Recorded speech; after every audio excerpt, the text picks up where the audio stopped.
শহীদ আল্লামা দেলোয়ার হোসেন সাইদি হুজুরের নাম আপনারা শুনছেন না সবাই? উনি একটা কথা আপনারা তো দেখবেন, আপনারা তো আমাদের সিনিয়র, অবশ্যই আপনারা দেখবেন ওনাকে।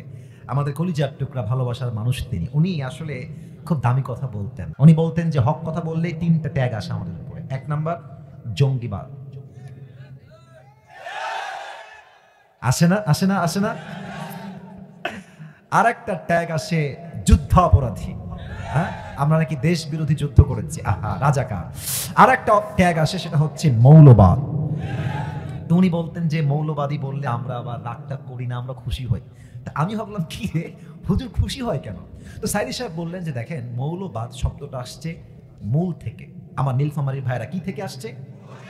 মূল মানে হচ্ছে কোরআন, মূল মানে হচ্ছে হাদিস, মূল মানে হচ্ছে আল্লাহ তাআলা, মূল মানে হচ্ছে হিজ লাস্ট মেসেঞ্জার মুহাম্মদ সাল্লাল্লাহু আলাইহি ওয়াসাল্লাম। তো উনি বলতেন যারা আমাদেরকে মৌলবাদী বলে গালি দাও তারা হচ্ছে সব আগাবাদী। এবার বলেন তো, গাছের আগায় শক্তি বেশি না গোড়ায় শক্তি বেশি? আসতে বললেও অজ হবে না, আগায় না গোড়ায়? উনি বলতেন বাড়াবাড়ি বেশি তোমরা কইরো না, না হয় 18 কোটি মানুষ গাছের গোড়ায় একটা ঝাঁকুনি দিবে, মামুর বাড়ি দিল্লি গিয়ে তোমরা পড়বা। দিল্লি গিয়ে পড়েছে। ওনার প্রত্যেকটা কথা আজকে বাংলার মাটিতে বাস্তবে রূপ ধারণ করেছে, ঠিক কিনা বলেন? আচ্ছা, আর একটা বিষয় দেখেন, ওনাকে বলা হয়েছিল উনি হচ্ছেন রাজাকার। আর উনি সংসদে দাঁড়িয়ে বলেছিলেন, আমাকে রাজাকার বলে কেউ যদি প্রমাণ করতে না পারে 10 কোটি টাকার মানহানি মামলা করব। আর একটা কথা উনি বীর পুরুষের মতো বলেছিলেন, সেটা হচ্ছে যদি কেউ আমাকে রাজাকার বলে রাজাকার প্রমাণ করতে না পারে, বুঝতে হবে সে পিতৃ পরিচয়হীন অবৈধ সন্তান। তাহলে এখান থেকে কি শিক্ষা? আপনি কথা বলবেন বাঘের মতো, বিড়ালের মতো 500 বছর বেঁচে থাকার কোনো দাম নাই, সিংহের মতো 1 ঘন্টা গর্জন দিয়ে আমরা বাঁচতে চাই। আচ্ছা, এবার আমি কিছু কথা বলে শেষ করে দেই আমার ভূমিকার কথা। এটা আমার হাতে কি? নীলফামারী মানুষের সাউন্ড আছে ভাই, এটার নাম কি? এটা দিয়ে দেশ চলুক, এটা আমরা সবাই চাই কি চাই না? এটা দিয়ে যদি আইন কায়েম হয়, দেশে কি ইনসাফ থাকবে কি থাকবে না? আমি জাস্ট বোঝাবার জন্য একটা এক্সাম্পল দিয়ে মূল বিষয়ে ফিরে যাব। আচ্ছা, এই যে আমার মোবাইলওয়ালা ভাই, একটু দাঁড়ান তো কলিজার ভাই, আপনি দাঁড়ান, কোনো ভয় নাই, কোনো ভয় নাই, কোনো ধমক দেবো না। আপনার নাম কি? মানিক ইসলাম। একবার তাকান তো সবার দিকে। না, ওকে ধমক দিব না, আমি এমনি জাস্ট বোঝাবার সাথে দাঁড় করিয়েছি। মানিক ভাই দিকে তাকান, ওকে দেখা যায় না? মনে করেন যে মানিকের ডান পা আমি আজকে রেগে কেটে ফেললাম, খেপে। বসে পড়ো, বসে পড়ো। আচ্ছা, এখন তার পা কেটে ফেলেছি, কালকে আপনারা আমাকে ধরে, আসিফ হুজুরকে ধরে জেলখানায় দিলেন। দুপুরের পরে জজ আদালত আসলো, জেল আদালতে গিয়ে আমার বিচার হলো কি, যে মানিকের পা কাটার জন্য আসিফ হুজুরের 1 লাখ টাকা জরিমানা আর হচ্ছে 1 বছরের জেল। আচ্ছা, কোনো বিচার এটা কি সঠিক হলো কিনা, ওজন, আর আমার কথা বোঝেন আগে। আচ্ছা ঠিক আছে, আবেগ কাজ করছে, বিবেক কাজ করে নাই, সমস্যা নাই, এই জোশ লাগবে, কথা বলার সময় জোশের দরকার আছে। তো কোনো ওজন বা কোনো বিচার ঠিক আছে কিনা এটা বোঝার জন্য লাগে দাড়ি পাল্লা। কি পাল্লা? আচ্ছা, তো আমাকে দিয়েছেন 1 বছরের জেল আর 1 লাখ টাকা জরিমানা। তো বিচারটা সঠিক হলো কিনা দাড়ি পাল্লা নিয়ে আসেন।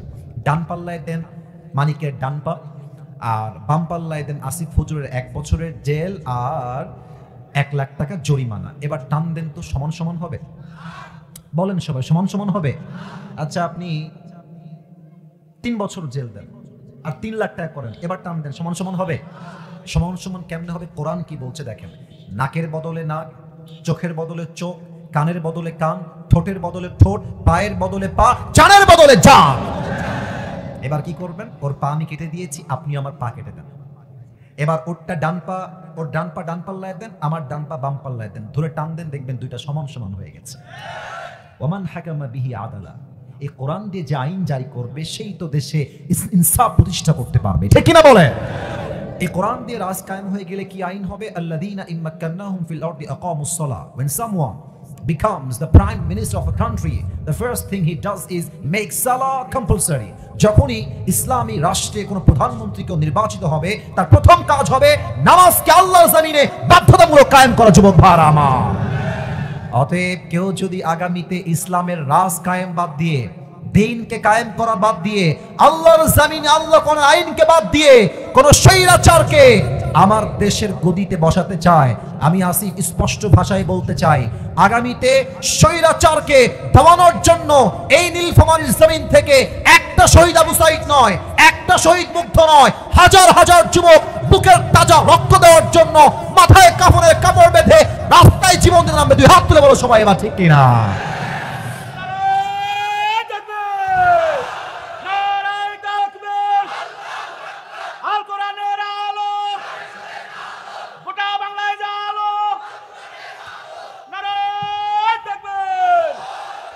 আল্লাহ এই স্লোগানকে কবুল করুন, সকলের পড়া আমিন। আপনাদের বউ আছে কার কার একটু হাত তুলেন? বউ আছে? আচ্ছা, বউ থাকলে হাত তুলবেন, বসে পড়েন, হাত নামান, হাত নামান। এবার যাদের বউ নাই, সিঙ্গেল সোনামণি কারা একটু হাত তুলো তো। আমি বিশ্বাস করি না, মিথ্যা না সত্যি রে ভাই? আপনাদের কারো বউ নাই? Serious serious serious? হাত নামান। আমি প্রায় এই কথাটা বলি আমার আব্বাজানদের জন্য, মায়েদের জন্য, যে আমার যুবকদের শীত দূর হবে কম্বল দিয়ে না, ল্যাব দিয়ে না, একমাত্র যুবকদের শীত দূর হবে দিনদার বউ দ্বারা। যুবক ভাড়া আমার, আল্লাহ আব্বাজানদেরকে বোঝার তৌফিক দান করে, পড়েন সবাই আমিন। বোঝে না রে, বোঝে না। বিয়ের বয়স যে হয়েছে বাবারা বুঝতে চায় না রে। তবে বাবারা মাঝে মাঝে বুঝলেও কিন্তু কিছু কিছু মেয়ে টাকা ছাড়া আবার বিয়ে বসতে চায় না। যুবক ভাই, অনেক মেয়ে আমাদের দেশে নীলফামারীতে নাই, আর না আছে, কিছু মেয়ে আছে দেখবা টাকা পাইলে বুইড়ার সঙ্গে টাকলার সঙ্গে বিয়ের পিড়িতে বসে যায়।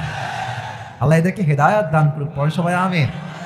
আমার কলিজার টুকরা মা বোনদেরকে আমরা সম্মান করি। আমারও বোন আছে, আমাদের মা আছে, আমাদের সকলের বাসায় মা বোন বউ আছে না?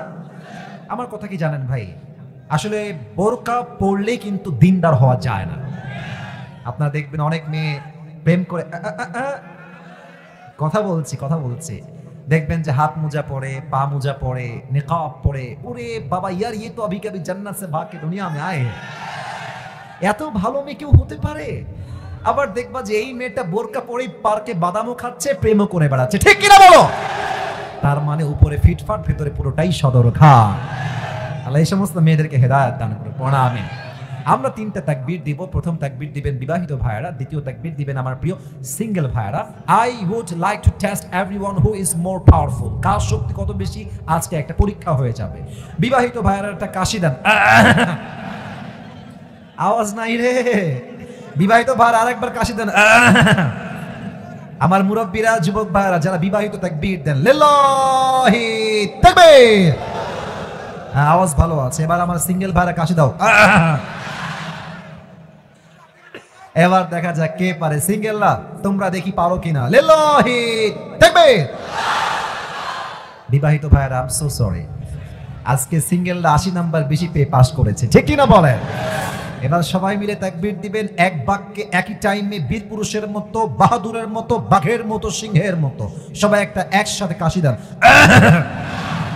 হাত তুলে দিবেন। আমি দিচ্ছি, আমার সঙ্গে দেন। লিল্লাহি তাকবীর। আল কোরআনের আলো। ভুল হয়েছে, রাইট আনসার। সংসদে জালো। Let's try again together. আমরা আবার চেষ্টা করি।